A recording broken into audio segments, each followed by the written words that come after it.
Esse é o 12Cast. O podcast da 12 por 8. Bom dia, boa tarde, boa noite, seja lá a hora que você esteja nos ouvindo. Hoje o 12Cast tem eu, Marcos Meniconi, e Diandro Mota, com um convidado especialíssimo para a gente falar sobre um assunto que, para os cardiologistas, né, para os cardiolovers, fica um pouco estranho, mas a gente vai falar sobre tromboembolismo pulmonar agudo. Então, Diandro, a gente acha que vai aprender muito aqui. Trouxemos um convidado especialíssimo. Eu já vou apresentá-lo então para vocês, que é o Dr.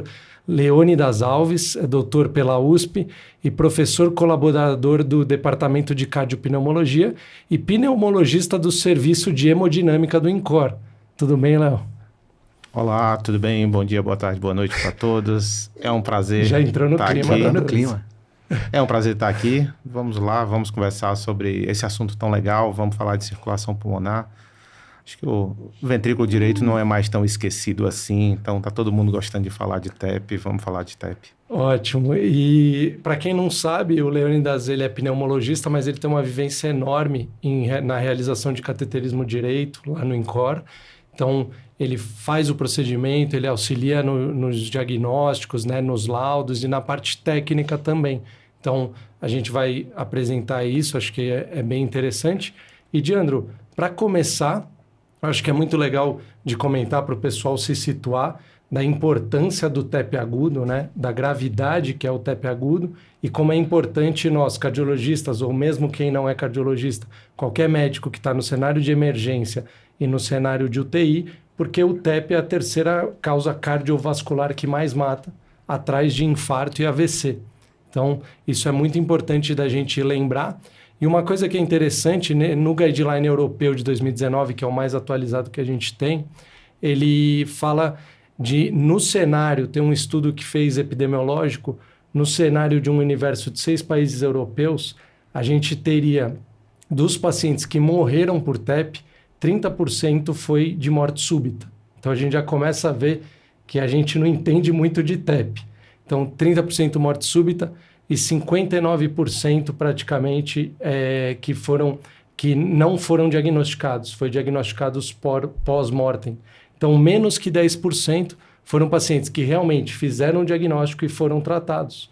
Ou seja, do universo de TEP que a gente tem medo, que o paciente venha a falecer, que o paciente tenha uma instabilidade hemodinâmica, a gente sabe que se a gente fizer o diagnóstico adequado e tratar, a gente vai realmente salvar a vida do paciente. Exatamente, Marcos. Você falou de uma coisa muito importante. A gente está acostumado a falar que a doença cardiovascular é a que mais mata no Brasil e no mundo, né? A gente tem orgulho de falar isso. E a gente geralmente fala, ó, no Brasil, a cada 90 segundos tem alguém morrendo por doença cardiovascular, são mais de 400 mil mortes por ano, principalmente por infarto e AVC. E a terceira causa nunca vem em mente. E é super importante falar, a terceira causa é o TEP agudo, né? E aqui eu queria tentar explorar junto com o Leônidas, aproveitar aqui que a gente está com alguém que tem uma vivência grande nesse assunto, para entender por que a gente tem essa grande capacidade de negligenciar um paciente que talvez tenha TEP. Será que é por conta do espectro de apresentação clínica, Leônidas? Ele pode ter sintomas que talvez sejam mais sutis, ele mesmo não procura ajuda médica, negligencia o que ele mesmo está sentindo, a ponto da gente, de repente, perder paciente antes mesmo de chegar no hospital, ou quando vai para o hospital, às vezes não investiga como deveria. O que você acha? Acho que sim, os sintomas são bem variados, mas acho que a resposta está no que você falou um pouco antes. Porque se fala muito que o paciente pode ter o infarto, pode ter o AVC, e aí o cara chega com a dor torácica, o que você pensa é infarto. E isso no INCOR já aconteceu algumas vezes, sobe o paciente para a hemodinâmica, e quando chega na hemodinâmica, putz, não tem nada nas coronárias. Será que é um TEP? E aí, só quando você vê as coronárias, ou seja, o tempo que o paciente perdeu para chegar até lá. Então, acho que isso vem mudando, não tenho dúvidas. Acho que a pandemia ajudou a gente a ver mais o TEP, né? Então, a gente passou um tempo que as doenças cardiovasculares ficaram meio esquecidas, com exceção do TEP. Porque o TEP foi um problema grande na pandemia e voltou a ser destaque. E só complementando o dado, o Brasil tem dado, um grupo baiano publicou no Jornal Brasileiro de Pneumo, Eles levantaram quantos morreram de 90 a 2010. 93 mil mortes por TEP no Brasil, o que é bastante coisa, né? Então, é um dado brasileiro que a gente tem, baseado no DataSUS, com todos os problemas do DataSUS, tem vários lá que não conseguiu dar o diagnóstico e não estão nesse número, mas o número já é... E você falou uma coisa interessante, eu lembro, dentro dos treinamentos que a gente fazia de ACLS, a gente viajava muito antes, fazendo instrução em diferentes centros, e tinham atualizações, né, do que a American Heart Association trazia para a gente de conteúdo novo. Um dos principais autores da American Heart Association, que trabalhava em cima do ponto específico de cuidados pós-parada, ele defendia uma tese de que o paciente que teve uma PCR e que foi reanimado e você não tem uma causa muito clara para essa parada, ele recomendava CAT à esquerda e à direita, sempre. Porque se você fizesse à esquerda e não encontrasse nada, vai para a direita, porque provavelmente você deve ter alguma coisa ali na cabeça dele, né? Baseado nas estatísticas. E você acabou de confirmar isso falando de um caso em que vocês presenciaram, um caso não, mas que é algo que pode ser frequente, né? Suspeita sempre de coronariopatia e quando vê não tem nada. E será que não tem nada do lado de lá, né? Que às vezes a gente negligencia, então isso é importantíssimo mesmo. E eu lembro bem desse autor que valoriza muito, para não esquecer desse detalhe que você comentou, Leônidas. Eu acho que o Leônidas comenta muito lógico, cateterismo direito, mas é o que está em pauta muito do ventrículo direito. Então, acho que para a gente, uma coisa que é interessante, Léo, que eu queria que logo para aquecer aqui, a gente entendesse, né, que esse paciente, puxando a sardinha para o lado da cardiologia também, o paciente ele vai falecer de um choque obstrutivo, mas a gente pode dizer que é um choque cardiogênico. Então, obviamente, como você falou, o cardiologista, ele por muitos anos ignorou simplesmente o ventrículo direito. Tudo que a gente sabe de IC, tudo que a gente sabe das drogas de benefício sempre é lado esquerdo. E hoje a gente vem tendo mais atenção. Você estuda muito isso, o pessoal que estuda HP.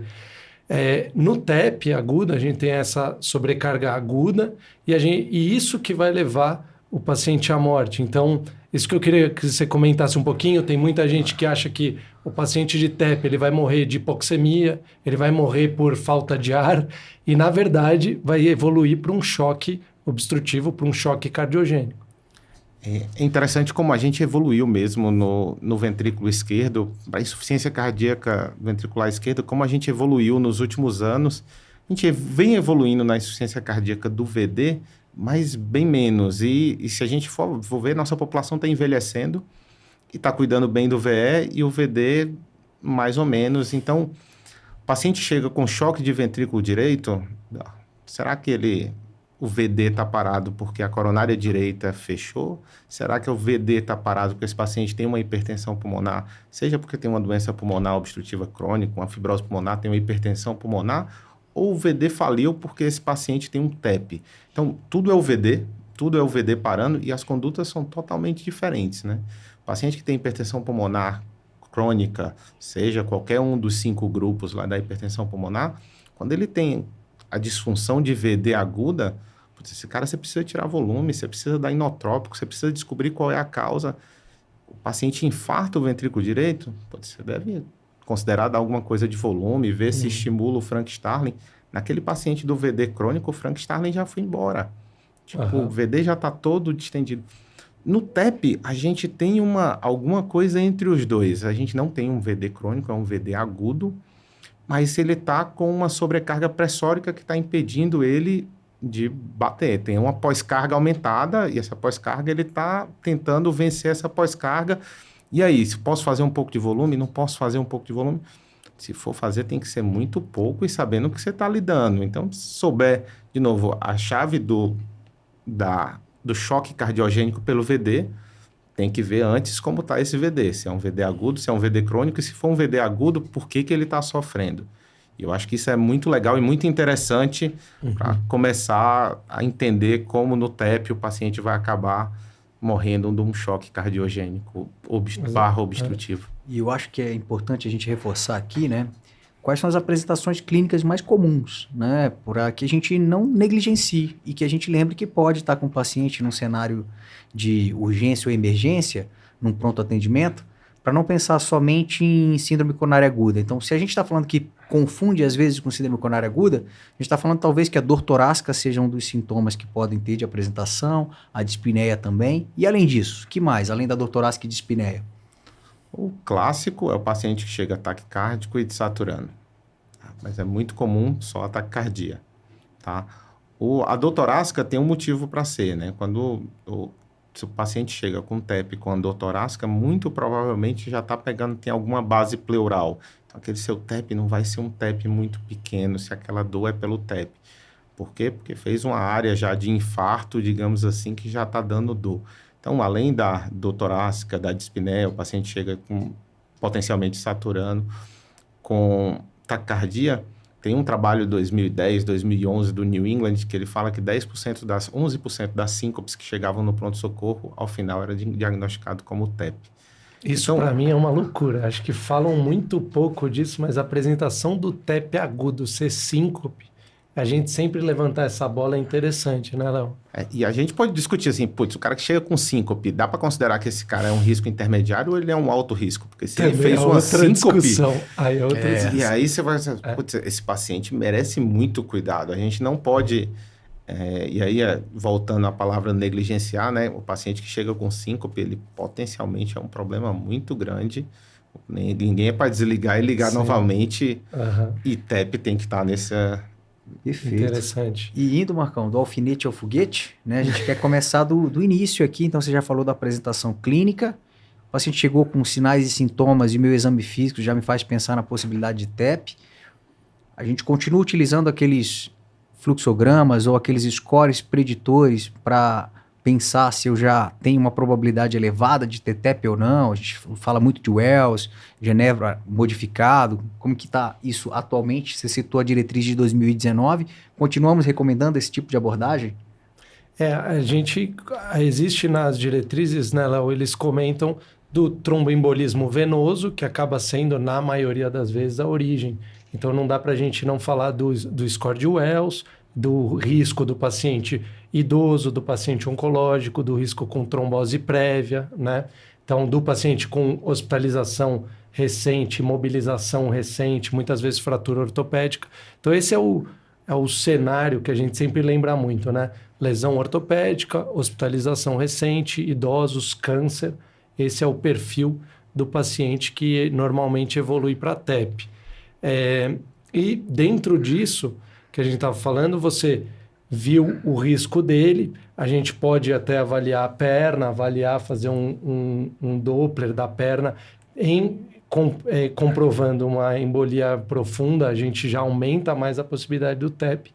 E por vezes a gente pula isso, né, Léo, e vai direto para a tomografia se a possibilidade é mais alta desse paciente. Independentemente do dedímero, né? Se você já tem uma probabilidade pré-teste elevada, o dedímero ele já é secundário, não é algo que vai evitar você de pedir uma angiotomografia, correto? Particularmente nos pacientes que o Marcos acabou de falar, né? Tipo, então, o paciente tem câncer, o dedímero dele vai estar aumentado. Ele está após uma cirurgia, o dedímero dele vai estar aumentado. Então, isso é degradação, produto de degradação da coagulação. Então, se tiver qualquer motivo para esse paciente ter tido um sangramento recente, qualquer tipo de sangramento, qualquer tipo de atividade inflamatória, digamos assim, ele vai ter o dedímero elevado e isso perde. E na prática o que a gente vê é que os scores de prognóstico são muito para apoiar alguma decisão, porque depois, a partir do momento que você pensa no TEP, cara, você precisa pensar. O score de prognóstico quase cai. Então, em termos de estudo, em termos de organização de um pronto-socorro, é importante ter scores de probabilidade, mas de quem está lá na frente do paciente, você tem que pensar. Semelhante a síncope, né? Semelhante a síncope, porque é muito interessante que o residente, quando está com a gente, ele tem muito interesse em aprender vários scores diferentes para síncope cardiogênica. Será que isso é uma síncope cardiogênica? E a gente, com o passar do tempo, a gente vai levando isso como você falou. Você estuda aquele paciente, você já tem na sua mente... Poxa, eu não posso deixar de pensar numa síncope cardiogênica, independentemente do score, mas pelas características desse paciente, você nem foi lá de item em item para fazer o check, mas você já imagina que você vai ter que descartar a síncope cardiogênica.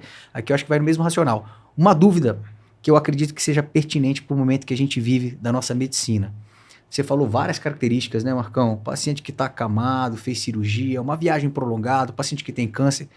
No momento atual em que a gente está vendo um uso indiscriminado de anabolizantes, você tem percebido também na sua prática associação de uso de hormônios, anabolizantes e uma chance maior de eventos como esse?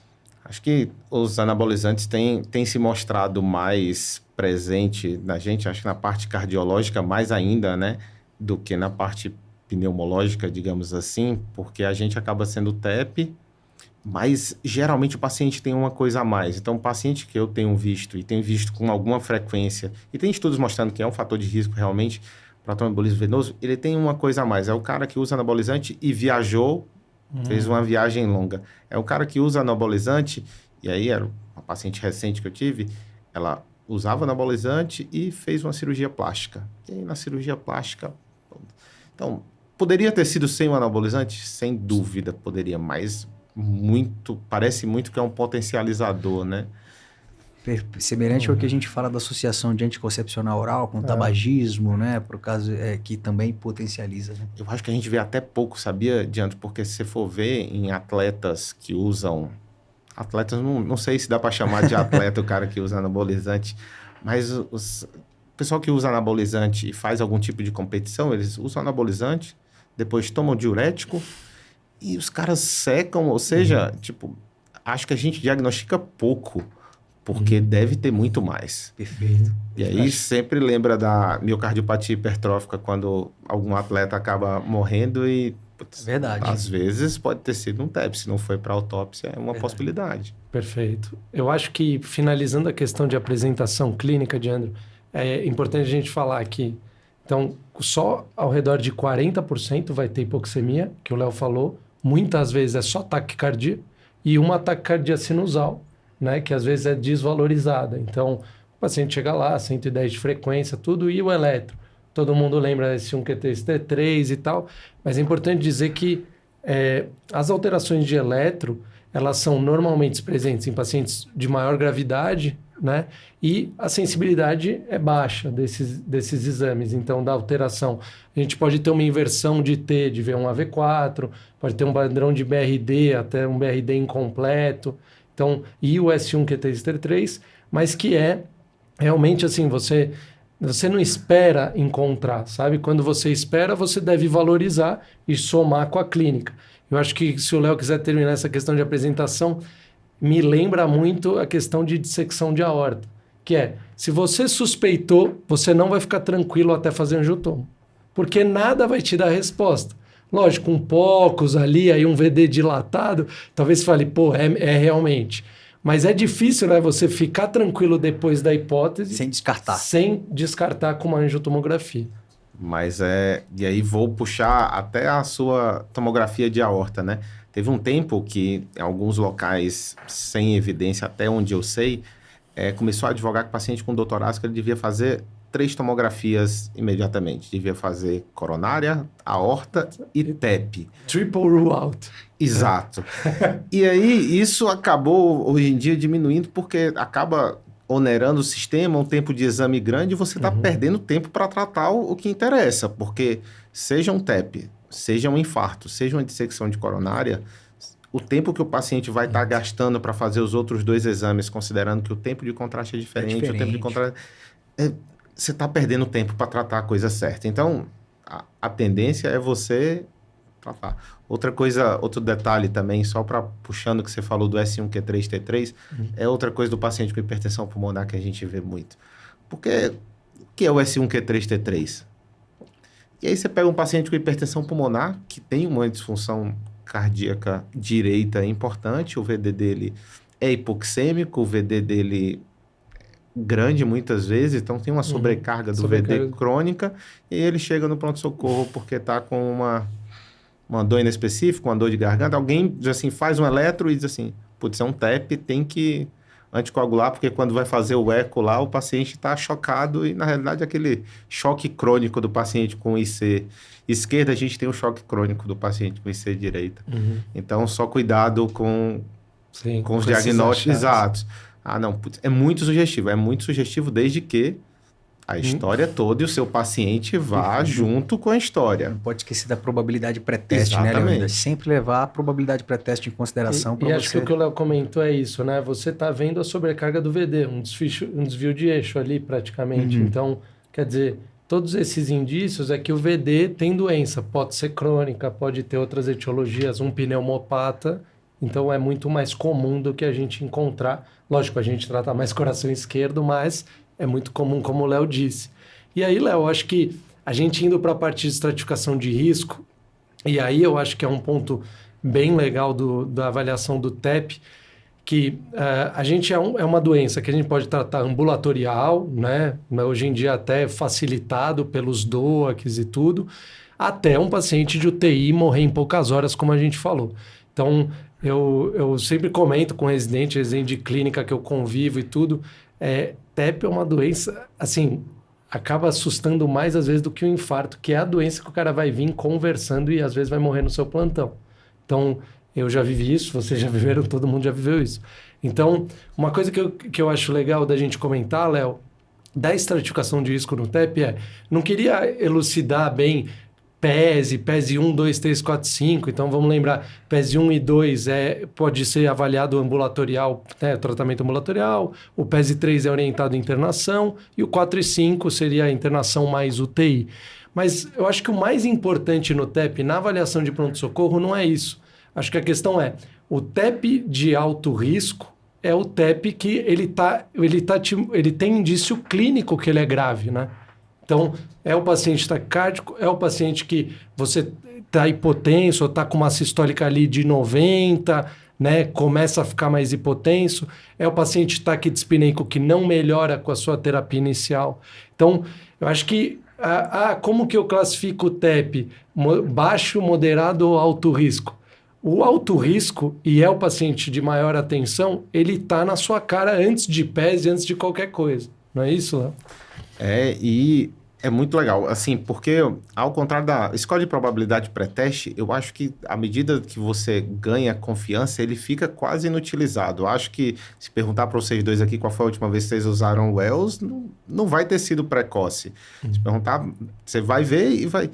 Para a estratificação de risco, eu acho que é super importante. Você, deu o diagnóstico do TEP, o que eu vou fazer com esse doente agora?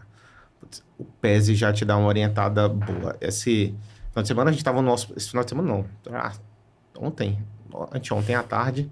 Estava no hospital, estava na retaguarda da equipe lá. Putz, Leônidas, chegou um TEP. Ah, não, beleza, eu estou aqui no hospital, já desço para avaliar. Ah, não, então um senhor de 69 anos, tem um LLC, teve um TEP. Tá bom, pode internar o paciente, putz, ele tá super bem, saturando bem, tal e tal, chegou com a dor torácica, fiquei imputado, tal. Aí eu disse, não, cara, pode deixar aí que eu tô descendo. Aí eu notei que ele queria mandar embora, mas tinha LLC, ele tava incomodado. Aí deu enquanto eu terminava de ver o paciente que eu tava vendo e descia, ele me ligou de novo. Aí eu disse, não, eu tô aqui no pronto-socorro já, qual a sua consultório que você tá? Aí ele tava assim, meio... pálido. Eu calculei o PESE veio 4. Aí eu... Você já sabia, de você novo, já queria então. Exato. Tipo assim, cara, isso é muito importante para a gente definir o que fazer com esse doente. Putz, o PESE vai ajudar. Mas sem dúvida nenhuma, o que o PESE reflete? O PESE reflete a repercussão cardíaca que você está tendo pelo tromboembolismo pulmonar. No final das contas, é essa probabilidade que a gente está vendo. Porque, de novo, voltando lá para a nossa... O que vai matar o paciente é o VD falino. Perfeito. E aí, quanto mais a gente tiver evidência de que esse VD está falindo ou pode falir, seja um indivíduo mais velho, um paciente, as outras, tipo o câncer, carga trombótica do paciente com câncer tende a ser maior. E aí a gente fala pouco de carga trombótica, porque é difícil achar essa correlação na literatura. A literatura tem se esquivado, porque às vezes o paciente tem muito trombo e pouco sintoma, às vezes o paciente tem pouco trombo. Mas, querendo ou não, são evidências de que, pode ser que o VD não suporte, pode ser que o VD não suporte. E aí é isso que vai estratificar o risco, e é isso que o PESE tende a dizer. E quando você sai do PESE, aí você vai, deu o diagnóstico de TEP, calculou o PESE, definiu o que você vai fazer, ok. Aí você vai estratificar ele Se você não é o baixo risco que você mandou para casa e nem é o alto risco que está na sua cara chocado, e aí lembrando que choque não é só hipotensão, pelo amor de Deus, choque o paciente está mal perfundido, choque o paciente começa a aumentar lactato, ele está com alteração de consciência, tudo isso é choque, né? Perfeito. E aí, então, saiu dessas duas coisas no meio. Onde é que você manda o cara? Você vai internar ele na enfermaria ou você vai internar ele na UTI? E aí que entra a estratificação com marcador, particularmente a troponina. Ah, pode usar o BNP também? Pode. No guideline 2019 só trouxe a troponina. Uhum. De novo, eles tiraram, né, o BNP. De novo, Mas... você está querendo ver a mesma coisa. Você está querendo ver a mesma coisa. Talvez a troponina tenha uma sensibilidade, uma curva mais confiável do que o BNP. No cenário agudo, né? Exato. E o tanto que o VD está sofrendo. E aí, o que trouxe de grande mudança no Guideline 2019, tinha a expectativa que saísse outro esse ano, né? Porque saiu 2014, 2019, foi 2009, 2014, 2019, 2024. 2024 não teve, talvez saia próximo ano. Estou esperando esse podcast para poder eles fazerem, tendo certeza do que vai botar lá. Exato. Ver a opinião do Leandro. E aí você ia falar que além da troponina... O quanto que o VD está sofrendo, e aí a mudança foi justamente dizer que na tomografia você já consegue olhar ter uma ideia se o VD está sofrendo, se a relação VD-VE já está maior que 0,9 ou maior que 1, dependendo de onde você vai ler. Maior que 0,9 já é indicativo, o que, dependendo do ambiente que você esteja, isso já pode ajudar muito, mas lógico, que se você tem um ambiente que você tem disponível fazer um ecocardiograma, eu não tenho dúvidas que você deve fazer um ecocardiograma, porque a relação VD-VE é muito pouco para você ver disfunção de VD, o eco tem outras... inúmeras possibilidades de avaliar se esse VD está sofrendo ou não. Perfeito. Eu acho que, resumindo um pouco o que o Léo falou, então a gente tem um paciente que você vai olhar, é uma menina mais jovem, é algo, né, uma paciente não comórbida e está conversando com a gente, não tem nenhum risco, assim, de mandar para essa paciente para emergência e tudo, e você vai calcular com calma e vai poder dispensar, às vezes, no uso de DOAC, né? O paciente já comórbido, a gente já tende a provavelmente internar, mesmo que ele está conversando com você, mesmo que ele está bem, é um paciente com câncer, é um paciente mais idoso, é um paciente com IC, enfim, uma pneumopatia, acho que é isso que acho que é a mensagem principal. E esse paciente que ele já tem algum sinal de maior incômodo, seja clínico, né? Uma dor mais importante, uma dispneia mais grave, uma pressão mais limítrofe, e aí esse paciente é que o gato sobe no telhado. Eu acho que uma coisa que é importante a gente ver, lembrar aqui, o PESI 4 e 5, ele chega a 10 a 25% de mortalidade. Então, como o Léo falou, eu acho que se você tem repercussão clínica na sua cara de qualquer sinal de choque, seja uma taquicardia e uma pressão ainda mais baixa, mesmo que ainda não mal perfundido, fique de olho nesse paciente. Se ele está conversando, está super bem, mas ele é um PESI 5, fique de olho porque ele é 10% de mortalidade no mínimo, né? Então, eu acho que essa estratificação é muito importante. E aí a gente vai fazer a troponina, certo? É um dos exames, como o Léo falou, você vai fazer outros exames, mas a troponina entra em avaliação do VD, seja com eco ou com a tomografia. Eu acho que é importante reforçar muito bem isso que você acabou de citar e que o Leônidas trouxe para a gente, que quando você está nesse grupo intermediário, você está ali tentando identificar quem é intermediário alto e quem é intermediário baixo, não esquecer daquela situação em que ele comentou anteriormente, de pacientes que já têm uma disfunção crônica e que se você for fazer o eco dele, você já vai encontrar alterações de quem é um cardiopata crônico do lado direito, às vezes já com abaulamento do septo, né, a retificação sistólica do septo, uma pressão pulmonar mais aumentada, e aí você pode até considerar isso, olha, estou dando um ponto aqui, mas se você vê a troponina ou o BNP e percebe que ele não está aumentado, já te ajuda a pensar, poxa, essas alterações que eu estou vendo aqui não estão se reproduzindo, a gente não consegue correlacionar com o aumento de marcadores ali de necrose, agudos, né? Ou o BNP no caso da sobrecarga e a troponina, o marcador agudo da necrose miocárdica, então aí não vai completar os dois critérios para você colocar como intermediário alto, né? Isso. Então é importante ficar atento nisso. Não se esqueçam que, inclusive, paciente que já teve TEP pode vir a ter novos episódios de TEP, pode cronificar, então é importante você utilizar esses marcadores como foi bem citado por vocês. E, Léo, queria que você falasse, a gente comentou já do diagnóstico, apresentação. Quando a gente vai tratar, TEP é sempre anticoagulação. Anticoagulação é a base do tratamento, obviamente. E a gente converso muito com o Léo me ajudou muito na residência e aprendi muito com você. E você já comentou comigo, cara, às vezes eu saio no hospital caçando uma ampolinha de inox, porque o paciente começa a melhorar assim que você institui o tratamento. Eu lembro muito de você falar isso. Então, eu queria que você comentasse um pouco disso, da brevidade do tratamento, de você não, né, galinhar e administrar a anticoagulação. Quando eu terminei a residência de pneumo, e aí eu fui... Algumas coisas levaram ao ICESP. A priori eu ia para UTI, que eu sempre gostei muito de UTI, mas não achei interessante, não gostei das pessoas lá. O cara do PS disse assim, putz, vem cuidar da sala de emergência aqui. Eu passei 7 anos cuidando da sala de emergência do ICESP. Fazia 24 horas lá no ICESP, na sala de emergência, fora plantão extra. Então, fiz muito... Teve uma mãozinha de emergência. Exato. E me chamava muita atenção, e aí você começa a ver as coisas e você entende as pessoas, quando ficam mais velhas, criarem manias. Uhum. E para mim era... Putz, eu bati o olho no paciente, e era o paciente que chegava, putz, com a dor torácica inespecífica, às vezes respiratória, às vezes pleurítica, né? Uhum. Com saturação, com taquicardia, que você batia o olho, isso deve ser muito um TEP. E eu realmente ia pessoalmente na farmácia e disse, eu preciso de uma seringa de enoxaparina de 60 ou de 80 miligramas agora. Porque a gente tem, e aí a gente tem que a gente fala muito no AVC de área de penumbra, né? Putz, você deve tratar logo, se você começar a tratar logo, você diminui a área de penumbra. E no TEP também tem uma área de penumbra.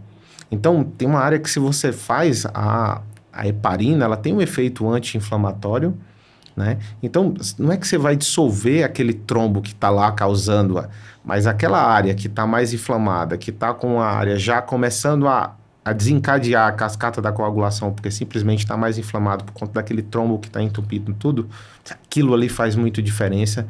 E os pacientes, algumas vezes, inúmeras das vezes, melhorava e a frequência cardíaca começava a baixar e, tipo, você notava o quão era importante você fazer aquela primeira dose de enoxaparina rápido, por mais que fosse subcutânea, a gente sabe que a parenteral da subcutânea acaba sendo um pouco mais lento, mas é muito gritante. Isso que o Léo falou é uma coisa interessante, né? A gente não visualiza a doença muitas vezes, eu nunca tinha pensado nisso.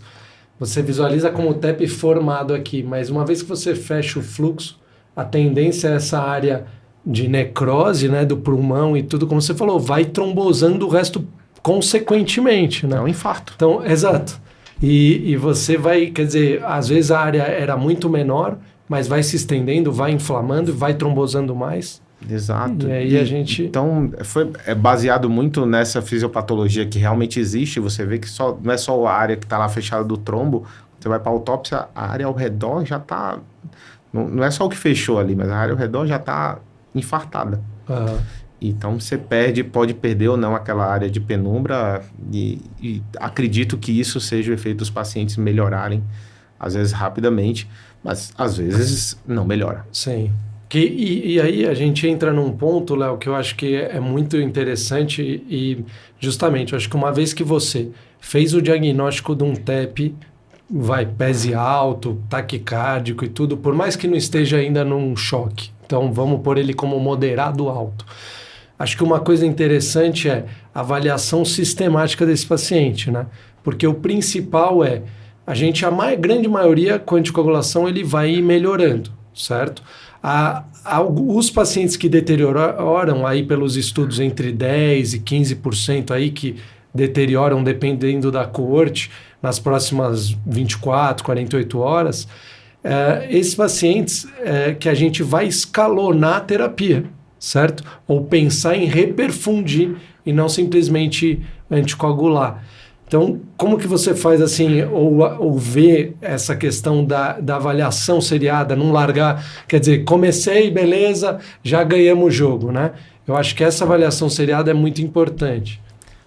Aí é que a diferença do intermediário alto para o intermediário baixo, né? O intermediário baixo você consegue manter ele internado, sinais vitais da enfermagem, a queixa do paciente, então o paciente está no ambiente hospitalar, se ele degringolar dali, você vai saber... Tem tempo.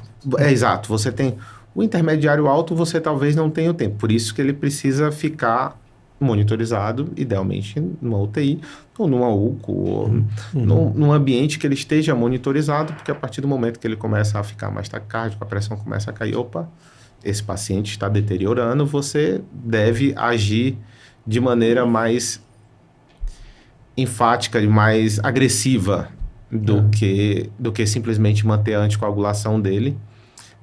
Tem uma dúvida entre especialistas se o paciente que você classifica como intermediário alto, se não é um paciente que você tem que anticoagular com heparina não fracionada.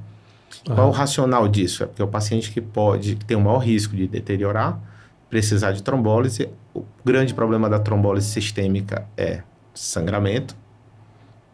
E se esse paciente sangrar, dependendo da série 2 a 5%, vai sangrar de forma importante. Sim. Se esse paciente sangrar, você tem que diminuir o efeito da heparina, e o efeito da heparina não fracionada você consegue reverter, ou você suspendendo em 6 horas, ele teoricamente já está.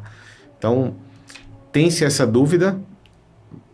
Hoje em dia, não sei, acho que está perdendo a mão com relação à anticoagulação com heparina não fracionada. Acho que em todos os hospitais, se você for rodar aí, você vê que ela tem uma certa dificuldade em, por mais simples que seja, coletar o TTPA de 6 em 6 horas e ajustar a dose. É muito complexo nos hospitais, né? É muito... Qualquer hospital, quando a gente vai para a vida prática, a gente vê que o negócio... Quando você prescreve em bomba, já olham para você com raiva. Né? Putz, vai me dar um trabalho aqui. Né? A gente sabe, ainda mais quando você está num serviço que tem um volume muito grande, complexidade elevada. Por conta disso, existe até uma resistência mesmo e acabam optando pela praticidade da enoxaparina, né? Mas eu concordo com você, é algo que a gente tem que refletir mesmo, né? Porque tem essa possibilidade, pelo menos para esse perfil de paciente, você tentar explicar, olha, eu sei que dá mais trabalho, mas que botando na balança pela segurança, talvez o trabalho seja justificado aqui por conta disso, né? O paciente instável, paciente com que você ligou uma dobutamina, que você, né? Então, paciente, acho que isso é uma coisa interessante, né? De você comentar. Então, pelo menos no manejo habitual, o paciente está hipotenso, no TEP a gente não vai, pega e já liga uma nora, né?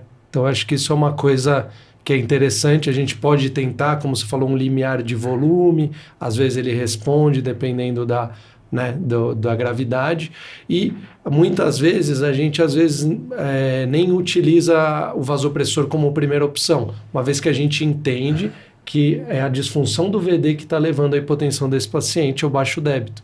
Então, nesse paciente, eu costumo usar não fracionado. Então, eu já tive algumas experiências e tal. Como o Léo falou, eu acho que o paciente que ele tem um PESI 4,5 estável, né, um intermediário alto, ele tem a chance de degringolar nas próximas 72 horas, mas acho que não convence a gente a usar.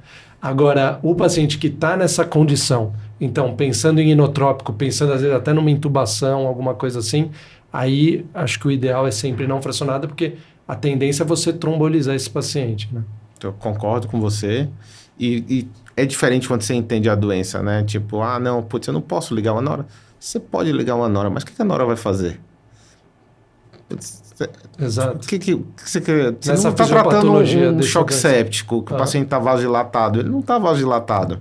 Exato. Sistemicamente. Então, isso é bem importante, mas aí vai depender de quem está fazendo.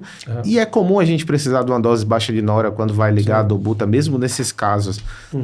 Liga os dois e depois tira a nora, e você consegue tirar a nora bem rápido. Né? Sim. Então, mas eu concordo com você que nesses casos fica mais fácil definir sobre heparina não fracionada quando é um alto risco, porque nesse caso você está preparando para fazer a trombólise dele sistêmica. E aí, Léo, a gente puxando para esse paciente, então ele tem sinais de instabilidade e tudo, a gente vai pensar em trombolizar, vai pensar em hiperfundir, porque a gente vê muito receio na trombólise, né? No geral, seja AVC, seja infarto, seja TEP, os colegas muitas vezes são muito conservadores, têm muito medo do sangramento, mas assim, esse paciente, a gente tem que entender, como a gente falou, a gravidade, um paciente de alto risco, se um PESI 5 ele, independente dessa instabilidade toda, ele já tem um alto risco de mortalidade, esse paciente tem que ser reperfundido, né? Então, acho que existe a tendência hoje da gente ser muito mais agressivo nesse cenário. Acho que queria que você comentasse a dúvida nesse intermediário alto. Tem colegas que acham que a reperfusão, né, com fibrinolítico ou terapia por catéter, que a gente vai discutir, ela pode ser positiva, mas nesse cenário, o paciente está instável, tudo, você está ligando uma Dolbuto, uma Anora, é para reperfundir esses pacientes, né? Assim, uma coisa que tem desde sempre, acho que todo mundo que está nos ouvindo viu, foi a tabelinha de contraindicação à trombólise. Então, se chegou a tabela, não está lá, não teve sangramento importante recente, não teve VCH, não teve cirurgia. Se ele não está lá, você tem que trombolizar. Ah, mas ele pode sangrar. É por isso que tem a tabela, porque o risco de sangrar na tabela aumenta muito. Ele é realmente um problema. Para quem não está na tabela, o risco é você não trombolizar. O risco é a doença que ele está a doença que ele trata. Então, assim, é óbvio, mas o óbvio às vezes precisa ser dito, assim, porque não é, você tromboliza e fica tranquilo com sangramento. Ninguém tromboliza e fica tranquilo com sangramento. Lógico que você tem receio da paciente vir a ter uma complicação grave no tratamento que você está instituindo. Isso é normal você ter esse receio, que bom que você tem esse receio. Sinal que você é um bom médico que se preocupa com o paciente. Mas você deixar de fazer e achar que tudo bem, não pode ser encarado da mesma forma, né? Então, assim, não, mas eu não fiz, mas pelo menos no final ficou bem. Então, putz, não ficou porque você fez o tratamento errado. Então, eu gosto muito da tabelinha e acho que a tabelinha faz todo sentido olhar a tabela lá e dizer, não tem contraindicação. Putz, checou, não tem contraindicação, faz a trombólise sistêmica. Tá? É o que a gente tem de evidência hoje, é isso. Mas no futuro, será que vai ser a trombólise sistêmica ou será que vai ser o catéter, o tratamento por catéter? Hoje a gente não sabe. Hoje, quem vê, quem estuda, quem começa a ver, diz assim, opa, a literatura parece estar caminhando para querer tentar mudar, ok, que tem um baita viés da indústria que tem patrocinado os trials, querendo vender os dispositivos, mas realmente a gente vê que a vivência da gente, o risco de sangramento dos pacientes é baixo, é uma porção venosa, e aí, então, isso faz pelo menos acender uma luz. Mesmo assim, hoje, se você o paciente não tem contraindicação à trombólise, está em alto risco chocado e você não tromboliza, você está indo contra o que a literatura está mandando. Sim. Não acho que o guideline deve ser uma algema para ninguém, não acho que você deve obedecer o guideline, botar umas bitolas e seguir o guideline. Não estou falando isso, mas você tem que ter ciência de quando você sai do guideline. Acho que nessa situação sair do guideline é perigoso, você pode estar deixando de salvar uma vida. E em relação ao segundo ponto que o Marcos comentou, então você já acabou de abordar o paciente de alto risco, aquele que tem uma instabilidade, aquele que você já viu que tem um alto risco de evoluir de forma desfavorável, com uma mortalidade elevada, e que você primariamente vai decidir pela fibrotrombólise. Caso você de repente tenha falha ou tenha alguma contraindicação, você vai pensar na terapia por catéter. E nesse outro cenário que ele comentou de pacientes de risco intermediário alto, né, em que vem se explorando além da mortalidade, né, falando assim, poxa, é um paciente que a gente... Função do VD... Isso, é um paciente que a gente... Exatamente, pulmonar. Que a gente está preocupado não somente com a questão da mortalidade, mas que ainda que não mude mortalidade, será que não vai garantir, se eu fizer uma intervenção para ele, seja a fibrinólise, ou se de repente tiver alguma contraindicação, a terapia com balão, será que ele não vai ter benefícios maiores, como o Marcos acabou de citar, uma função do VD preservada, uma pressão pulmonar menor? Eu lembro muito, eu estou te perguntando isso, eu lembro muito de um caso de um paciente que veio numa viagem dos Estados Unidos e ele tocava saxofone, ele era músico, e ele saiu do aeroporto direto para a emergência, na época eu estava no Dante Pazanese, por conta de um TEP, saiu de espineico e tal. E a gente ficou muito naquilo porque era intermediário alto. E o cara toca sax. Ele vive de um instrumento de sopro. E a gente falou, cara, como é que vai ser? Putz, o que a gente faz? A gente está anticoagulando aqui, mas isso não vai deixar uma sequela para ele e tal. Então, eu queria perguntar para você em relação a isso, que reforçando o que você já tinha comentado, Marcão. A gente não tem dado mostrando o que resta de sintoma dos pacientes dividido por estratificação de risco ainda, né?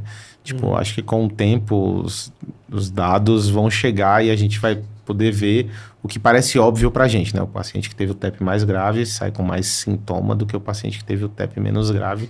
Mas, de qualquer jeito, sair com dispneia do evento de TEP é 2/3 dos pacientes. Então, é muita gente, né?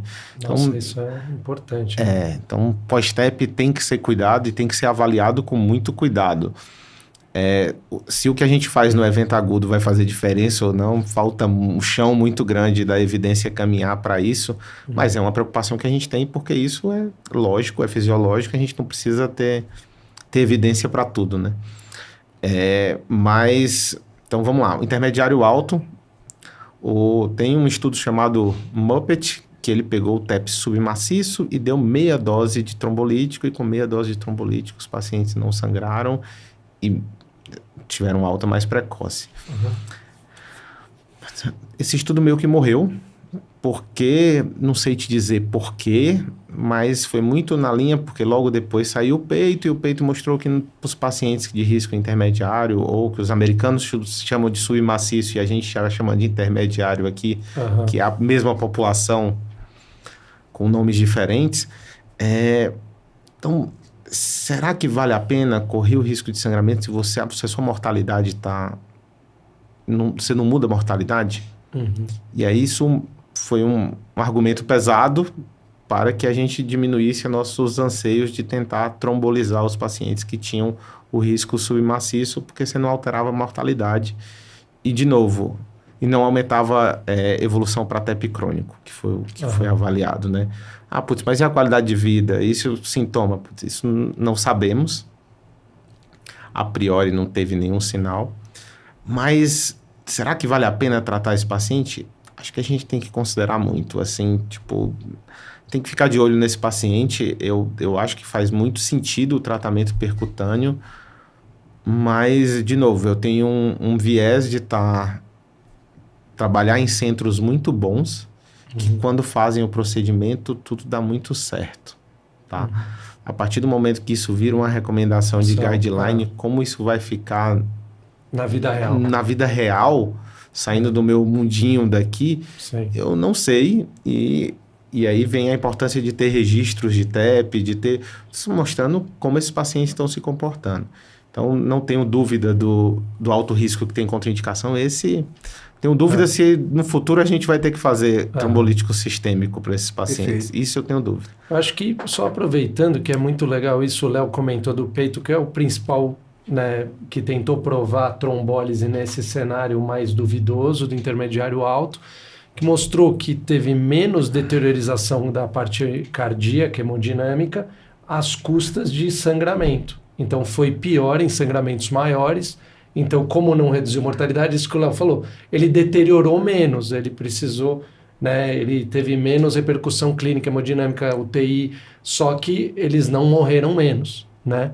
E aí, eu acho que isso é interessante, como o Léo falou, a questão da evolução da terapia vem da experiência desses trials, né? Não é só a indústria, né? Então, isso que eu acho que é legal da gente pontuar. Porque o que a gente vai comentar nesses últimos minutos, a questão justamente do futuro ou presente. A gente está lá no INCOR, está lá no Dante Pazanese, estamos com tem procura, né, de dispositivos para tratar o TEP agudo, porque é uma tendência. Hoje nos Estados Unidos, na Europa, tem muito dispositivo. Então, tem mais de 10, 12 dispositivos aí espalhados pelo mundo, alguns já aprovados para uso no TEP agudo, mas ainda carece de alguma evidência, né? E a evidência mais importante aí que a gente teve nos últimos meses, né, a questão do PEERLESS, que foi um estudo divulgado nos congressos de hemodinâmica agora, que eu queria que o Léo falasse, talvez, então, finalizar um pouquinho a sua análise dessa questão, de tentar ter o benefício da reperfusão, mas reduzir complicações hemorrágicas. Então, vou lá, reperfundo mecanicamente, às vezes nem uso fibrinolítico ou uso uma dose bem baixa no pulmão, né?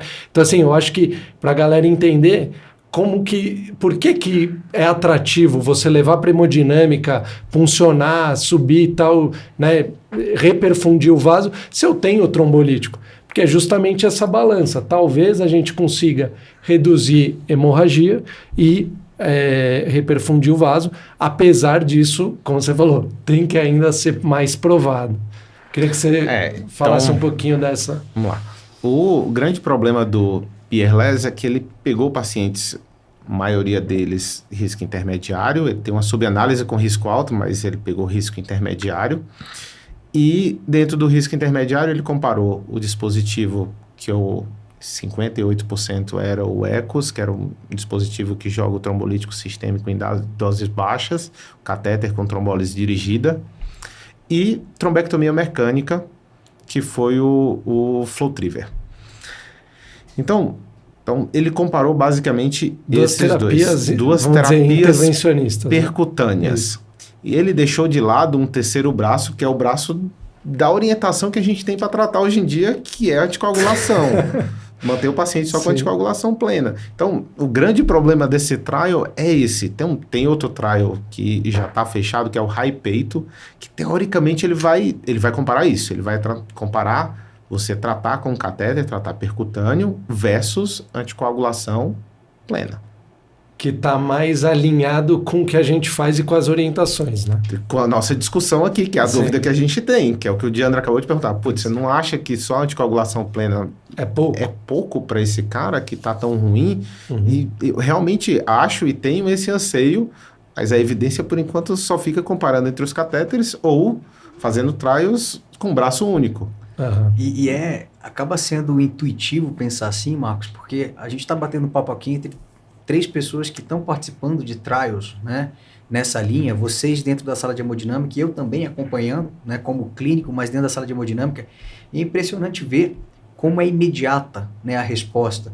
Quando você vai lá e resolve o trombo, aquela pressão arterial que está sendo ali no território da pulmonar vem sendo mensurada em tempo real, você vê a queda dela em tempo real, você vê aquele VD que estava dilatado numa relação VD-VE acima de 0,9, como você comentou.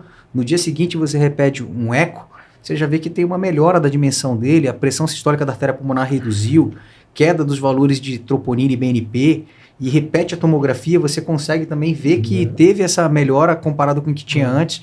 Então, acaba sendo intuitivo para a gente pensar nisso, mas a gente precisa de dados, né? A gente precisa que os estudos demonstrem isso e que sejam feitos num desenho, como você bem comentou, passível de mostrar isso que a gente quer. Que a gente possa ter essa resposta de uma forma definitiva, né? Mas é legal, eles fizeram um desfecho muito interessante, né? Eles pegaram um desfecho composto hierárquico, né? O nome é bonito e a análise estatística deve ser mais complicada do que explicar, né? Então pegaram várias coisas em que cada desfecho que somava o desfecho composto tinha uma hierarquia diferente e mostrou que talvez o que indica pelo desfecho composto é que o tratamento percutâneo, você retirando o trombo, trazendo a melhora imediata, é melhor do que você colocar um catéter dirigido e fazer o trombolítico sistêmico, justamente pelo que você acabou de falar, porque o que a gente está lá vendo é que você vai tirando aquele trombo e a resposta do paciente ela é mais rápida, e talvez esse fato de ser mais rápida seja um benefício, ou pelo menos pareceu um benefício no Pierre-Lez. Então, acho que estamos indo no caminho bom, tá? Não sei se para o pessoal da Ecos o caminho é tão bom, mas talvez tenha um nicho aí de pacientes que ainda consiga se beneficiar só pelo catéter, a trombólise dirigida, né? Isso, exatamente. A gente vê na clínica também, né? A gente vem acompanhando esses casos, e é interessante, a gente vê no pré-procedimento, vê se ele tem critério de elegibilidade para entrar num estudo como esse. A gente está acompanhando num estudo conjunto, vocês participando com a gente também. E é interessante que às vezes você vê paciente que está dependente de oxigênio, né? Está ali com seus 3 litros por minuto. Quando você vê no dia seguinte, você vai lá fazer a avaliação diária, você já vê que o cara tá ali em ar ambiente, doido para ir para casa. Às vezes, não, tô outra pessoa. Obviamente, a gente está acompanhando, tem pacientes que não vão ter o mesmo tipo de resposta, e é justamente por isso que a gente precisa de um N significativo para isso. Mas eu vou confessar que eu estou entusiasmado aqui, porque eu acredito que vai caminhar na linha semelhante ao que a gente vê com coronária, né, Marcão? Eu acho que é muito legal. Existe um conceito até tem um documento da Eurointervention que fala sobre terapia guiada por catéter. Eu vou deixar no link pessoal no Instagram, tudo, que essa publicação da Eurointervention acaba orientando quando fazer, porque justamente acho que não chegou em guidelines, né, bem documentado ainda, mas temos mais evidências, temos muita coisa disponível, então quando fazer. Hoje a orientação, eu queria que o Léo comentasse se ele acha adequado e inadequado. Nesse documento, basicamente o que eles falam? Muito daquela questão de ele tem uma contraindicação à trombólise, que acho que é o que o Léo falou. Se ele tem contraindicação à trombólise, eu quero levar e retirar o trombo mecanicamente. Então, falaria a favor, nesse cenário, de ir para uma terapia dirigida por catéter. Ou o paciente que ele seja alto risco ou seja moderado alto risco, que ele falha na terapia, que acho que é muito que o Léo pisou também no podcast, ao longo do podcast. Então, ele é um alto risco, ele está em choque cardiogênico, a gente vai tentar tirar mecanicamente se ele tem uma contraindicação à trombólise. Se ele é um moderado ou alto risco, mas ele está anticoagulando e ele deteriora nas próximas 24, 72 horas, a gente, eu estou anticoagulando, ele não está melhorando, tá? Ou vou pensar em trombolizar, ou vou pensar também, se ele tiver uma contraindicação, ou se ele já trombolizou, a fazer a terapia por catéter. Então, seria uma ideia de escalonamento, né, Léo? Então, vamos dizer, eu tenho disponível, não vai ser minha primeira opção hoje, porque a gente não tem tanta evidência, mas deteriorou, não respondeu bem, tem contraindicação à trombólise, talvez seja o caminho que a gente vai seguir nos próximos anos aí. Acho que é muito por esse lado e assim, a gente não falou, acho que por final cabe muito uma parte que acabou a gente pulando, que realmente é o final, que é a ECMO. Então, ECMO no TEP, tipo, é uma possibilidade. Então, vai lá, vai ajudar o VD. Então, a gente fala muito de dispositivo de assistência ventricular para o VE, e a ECMO é um dispositivo de assistência ventricular para o VD, o único que a gente tem no Brasil disponível de maneira mais disseminada é o ECMO. Na realidade, mesmo sem ser disseminado, não sei se temos outro dispositivo para o VD. E por que me lembrei da ECMO agora? Porque eu estava no congresso ano passado da Sobrice, da radiointervenção. E aí eu estava falando, me incumbiram de falar de ECMO e TEP, porque teve 2 casos no Sírio. Então fui falar de ECMO e TEP. E aí quando abriu para discussão, quem estava era um médico de Miami. E ele disse assim, gostei muito da sua apresentação, mas esse paciente que passa ECMO não é para trombolizar, aumenta muito o risco de sangramento. Aproveita que passou a ECMO, que vai estabilizar ele, leva para a sala de hemodinâmica e faz a trombectomia mecânica percutânea. Então, os caras realmente estão acreditando muito, e a impressão que a gente tem aqui, que o Diandro passou, que você passou, é que parece ser o próximo passo da evidência. Mas a gente sempre tem que ter calma e esperar, porque estamos cansados de ver na medicina algo extremamente promissor. Isso vai resolver todos os problemas e cai do cavalo. Cai do cavalo. Então, estou extremamente animado, empolgado. Acho que é por aí, como você falou, nada a acrescentar com relação... se tem contraindicação a trombolítico, tem que fazer a trombólise por catéter, não tenho dúvida. Mas... para as outras indicações, vamos esperar. Tudo está deixando a gente bem empolgado. Resta a gente assistir. Legal. Então, acho que, terminando aqui esse podcast, eu acho que a gente já pode instituir nos nossos serviços um PERT, que é isso o aí. Pulmonary Embolism Response Team. Então, já a gente vai ligar. É o telefone do Supra? Não, é o telefone do TEP. Então, acho que a gente está caminhando para isso, né, Léo? Queria agradecer.